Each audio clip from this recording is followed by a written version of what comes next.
नमस्कार मित्रांनो, स्वागत आहे तुमच्या आपल्या व्हिडिओमध्ये। तर प्रश्न क्रमांक पहिला आहे बघा, H1N1 हा विषाणू कोणत्या रोगाशी संबंधित आहे? तर H1N1 हा विषाणू खालीलपैकी ऑप्शन क्रमांक 3 स्वाईन फ्लू या रोगाशी संबंधित आहे। तर स्वाईन फ्लूचा जर आपल्याला कारक कोणता असा प्रश्न आला तर स्वाईन फ्लू या रोगाचा कारक इन्फ्लुएंझा हा स्वाईन फ्लू या रोगाचा कारक आहे। त्यानंतर जर एड्सचा विचार केला तर याचा आपल्याला फुल फॉर्म विचारतात। तर याचा फुल फॉर्म काय, तर ॲक्वायर्ड इम्युनो डिफिशियन्सी सिंड्रोम असा त्याचा फुल फॉर्म आहे। आणि हा HIV ह्या व्हायरसने होतो, म्हणजे ह्यूमन इम्युनो डिफिशियन्सी व्हायरस या व्हायरसने एड्स हा रोग होत असतो। हिवतापाला आपण मलेरिया असे सुद्धा म्हणतो। तर या प्रश्नाचे आपले योग्य उत्तर आहे स्वाईन फ्लू। पुढचा प्रश्न आहे, ग्राफाइट हे कोणत्या तत्वाचे स्वरूप आहे? तर ग्राफाइट हे खालीलपैकी ऑप्शन क्रमांक 4 कार्बन या तत्वाचे एक स्वरूप आहे। तर कार्बनचे एकूण आपल्याला प्रचलित असलेले एकूण 3 स्वरूप आहे।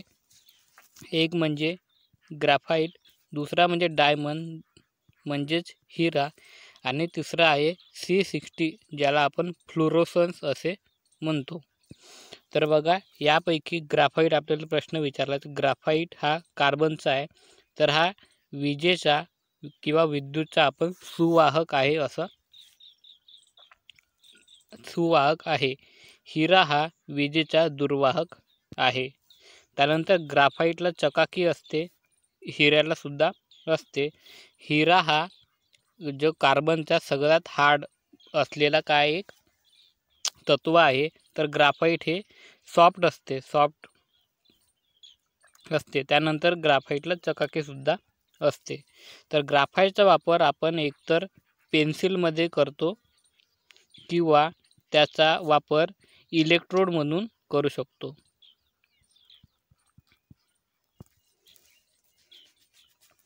नायट्रोजन आहे, तर नायट्रोजनचा उपयोग आपण जे चिप्सचे पुडे राहते पाकिट, त्याच्यामध्ये जे ऑक्सिडीकरण नाही झालं पाहिजे त्याचं चिप्सचं, म्हणून त्यासाठी नायट्रोजनचा उपयोग हा केला जातो। पुढचा प्रश्न आहे, गाजरामध्ये कोणते विटॅमिन म्हणजे जीवनसत्व असते? तर गाजरमध्ये खालीलपैकी ऑप्शन क्रमांक 1 विटॅमिन ए असते। विटॅमिन ए चे रासायनिक नाव आहे रेटिनॉल।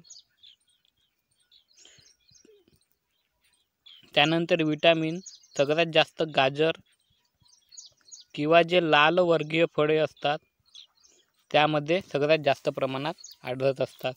विटॅमिन ए च्या कमतरतेमुळे रात आंधळेपणा हा रोग होतो। रात आंधळेपणा हा रोग कशामुळे होतो असा प्रश्न जर आला तर त्याचे उत्तर काय आहे, विटॅमिन ए। विटॅमिन सी च्या कमतरतेमुळे स्कर्वी हा रोग होतो। त्यानंतर विटॅमिन डी च्या कमतरतेमुळे मुळदूस हा रोग होतो। तर विटॅमिन ई च्या कमतरतेमुळे वांझपणा हा रोग होत असतो। पुढचा प्रश्न आहे बघा, डॅश स्वातंत्र्यपूर्व काळात होऊन गेलेले भारतातील प्रमुख रसायन शास्त्रज्ञ होते? तर खालीलपैकी ऑप्शन क्रमांक 4 प्रफुल्लचंद्र रे हे एक स्वातंत्र्यपूर्व काळात होऊन गेलेले एक रसायनशास्त्रज्ञ होते। तर रामानुजन हे एक गणितज्ञ होते। पुढचा प्रश्न आहे, सौरभट्टीमध्ये कोणत्या प्रकारचे आरसे वापरून सूर्यप्रकाश एकत्रित करून उष्णता निर्माण केली जाते? तर सौरभट्टीमध्ये खालीलपैकी ऑप्शन क्रमांक 2 अंतर्वक्र आरसे वापरून सूर्यप्रकाश एकत्रित करून उष्णता ही निर्माण केली जाते। अंतर्वक्र आरसेमध्ये काय, तर समजा हा आरसा आहे, तर याचा बाहेरून काय असते, कवर असते आणि अंतरून चकाकी असते। त्यानंतर समजा हे आपण त्याचे मुख्य अक्ष समजले, तर जे किरण मुख्य अक्षाला समांतर असतात आणि समजा इथं त्याची काय फोकस आहे ज्याला आपण त्याला नाभी म्हणतो। जर मुख्य अक्षाला समांतर जे किरण असले ते फोकसमधून जातात आणि फोकसमधून घेणारे फोकसमधूनच वापस येतात आणि समांतर असणारे डबल मुख्य अक्षामधून आपले फोकसमधून जातात. म्हणून येथे काय होते तर पूर्ण जे सूर्यकिरण आहे ते एकत्रित होतात व उष्णताही निर्माण होत असते. पुढचा प्रश्न आहे, संगणकाच्या बाबतीत खालीलपैकी काय इनपुट डिव्हाइस नाही? तर बघा, खालीलपैकी इनपुट डिव्हाइस नाही म्हणजे आपल्याला आउटपुट डिव्हाइस हे विचारलेले आहे. तर खालीलपैकी ऑप्शन क्रमांक 4 प्रिंटर हे एक आउटपुट डिव्हाइस आहे. इनपुट डिव्हाइस म्हणजे काय, असे डिव्हाइस की ज्याच्या मदतीने आपण कम्प्युटरमध्ये काय करतो, माहितीही कम्प्युटरला एखादी कमांड किंवा माहिती देऊ शकतो.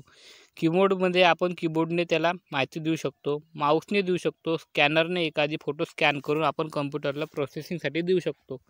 पण प्रिंटरने प्रोसेसिंग झाल्यानंतर कम्प्युटर आपल्याला जी माहिती प्रोव्हाइड करते, ज्या यंत्राद्वारे करते, त्याला आपण आउटपुट डिव्हाइस म्हणतो आणि त्यापैकी प्रिंटर हे एक आउटपुट डिव्हाइस आहे. पुढचा प्रश्न आहे, खालीलपैकी कोणाची राष्ट्रपती पदावर बिनविरोध निवड झालेली होती? तर याचे योग्य उत्तर आहे खालीलपैकी ऑप्शन क्रमांक 1 डॉक्टर नीलम संजीव रेड्डी यांची बिनविरोधपणे निवड झालेली होती. तर यांचा कालावधी किती? 1977 ते 1982 एवढा त्यांचा कालावधी हा होता. त्यानंतर आपण पाहिलं तर के नारायण हे भारताचे पहिले दलित राष्ट्रपती हे के नारायण हे होते. त्यानंतर डॉक्टर एस राधाकृष्णन म्हणजे सर्वपल्ली राधाकृष्णन हे पहिले उपराष्ट्रपती आपल्या भारताचे. त्यांचा कार्यकाळ किती? 1962 ते 67 एवढा होता. तर ज्ञानी जैल सिंग यांचा कार्यकाळ 1982 ते 87 एवढा होता. पुढचा प्रश्न आहे, घटक राज्याच्या कायदेमंडळाचे वरिष्ठ सभागृह कोणते? तर घटक राज्याच्या कायदेमंडळाचे असं विचारलं आहे. तर आपण सगळ्यात पहिले पाहू, तर इथे राज्यसभा आहे, तर हे संसदेचे वरिष्ठ सभागृह आहे. लोकसभा हे संसदेचे कनिष्ठ सभागृह आहे. त्यानंतर विधानसभा हे घटक राज्याचे कायदेमंडळाचे कनिष्ठ सभागृह आहे. तर विधान परिषद हे घटक राज्याच्या कायदेमंडळाचे वरिष्ठ सभागृह आहे, जे की आपल्याच प्रश्नात विचारलेले आहे. योग्य उत्तर काय राहील आपले? ऑप्शन क्रमांक 4 विधान परिषद. पुढचा प्रश्न आहे, पोलीस खात्यातील खालीलपैकी कोणते पद हे केवळ पदोन्नतीनेच भरले जाते? तर खालीलपैकी जे पोलीस निरीक्षक आहे, ज्याला आपण PI म्हणजेच पोलीस इन्स्पेक्टर म्हणतो, हे पद केवळ पदोन्नतीने भरले जाते. तर कसं, तर जे पोलीस उपनिरीक्षक आहे म्हणजे आपण PSI आहे, याची निवड कुठून? तर MPSC मार्फत केली जाते. त्यानंतर PSIचे प्रमोशन होऊन काय, तर API हे होते म्हणजे असिस्टंट पोलीस इन्स्पेक्टर. त्यानंतर PI म्हणजे पोलीस इन्स्पेक्टर असे त्याचे प्रमोशन होत असते. पुढचा प्रश्न आहे, होमगार्डचा प्रमुख कोण असतो? तर खालीलपैकी ऑप्शन क्रमांक 1 महासमादेशक हे होमगार्डचे प्रमुख असतात. पुढील प्रश्न आहे, खरोसा लेण्या कोणत्या जिल्ह्यात आहेत? तर खरोसा लेण्या ह्या खालीलपैकी ऑप्शन क्रमांक 3 लातूर जिल्ह्यामध्ये आहेत. तर लातूर जिल्ह्यातील औसा या तालुक्यामध्ये खरोसा लेण्या ह्या दिसून येतात.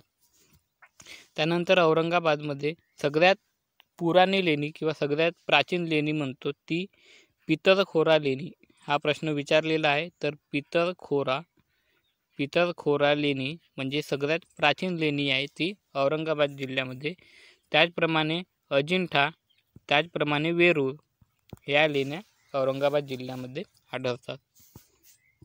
पुढचा प्रश्न आहे, पेशवे काळात मामलेदाराच्या कचेरीत कोण अधिकारी असे?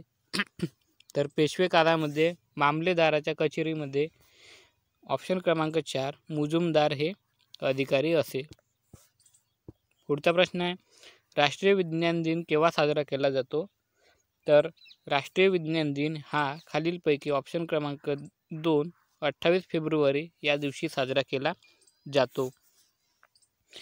कारण जे आपले CV रमन आहे यांचा जन्मदिवस म्हणून हा दिवस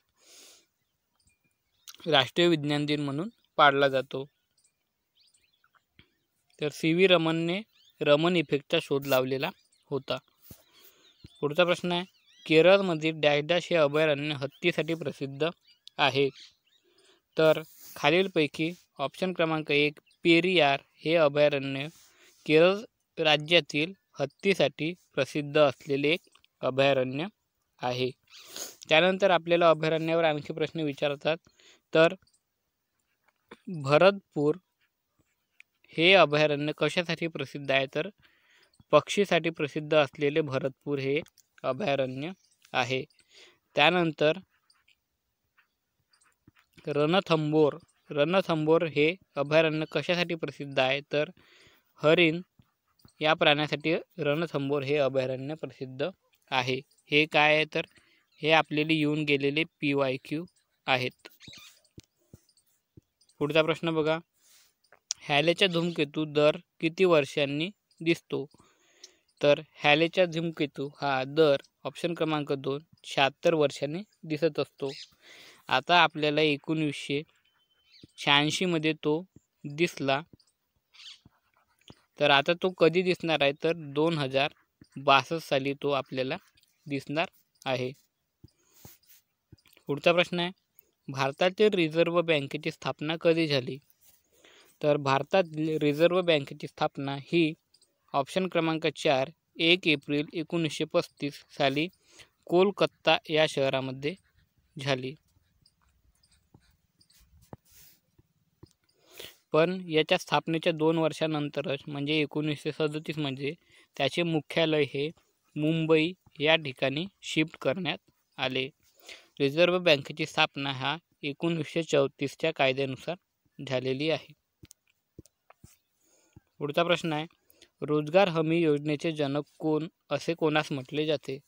तर रोजगार हमी योजनेचे जनक खालीलपैकी वि.स. पागे यांना म्हटले जाते. तर याची सुरुवात 2005 या साली झालेली आहे. पुढचा प्रश्न आहे, युनोच्या सुरक्षा समितीवरील कायमस्वरूपी सदस्यांमध्ये कोणत्या देशाचा समावेश नाही? तर खालीलपैकी ऑप्शन क्रमांक 4 जपान या देशाचा यामध्ये समावेश नाही. तर युनोमध्ये कोणत्या कोणत्या देशाचा समावेश आहे?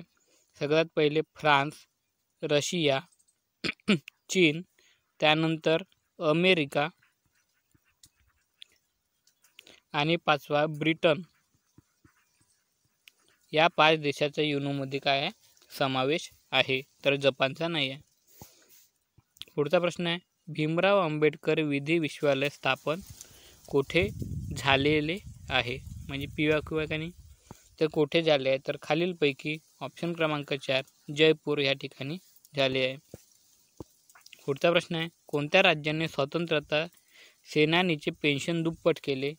तर खालीलपैकी ऑप्शन क्रमांक 3 महाराष्ट्र या राज्याने स्वातंत्र्य सेनानीचे पेन्शन हे दुप्पट केले. मित्रांनो, जर या व्हिडिओची PDF हवी असेल तर टेलिग्रामवर आपले NKG अकॅडमी हे चॅनल टेलिग्रामवर जॉईन करा. तर मित्रांनो, व्हिडिओ आवडल्यास व्हिडिओ लाईक करा, शेअर करा व चॅनलला सबस्क्राईब करा. व्हिडिओ कसा वाटला ते कमेंटमध्ये सांगा. थँक्यू.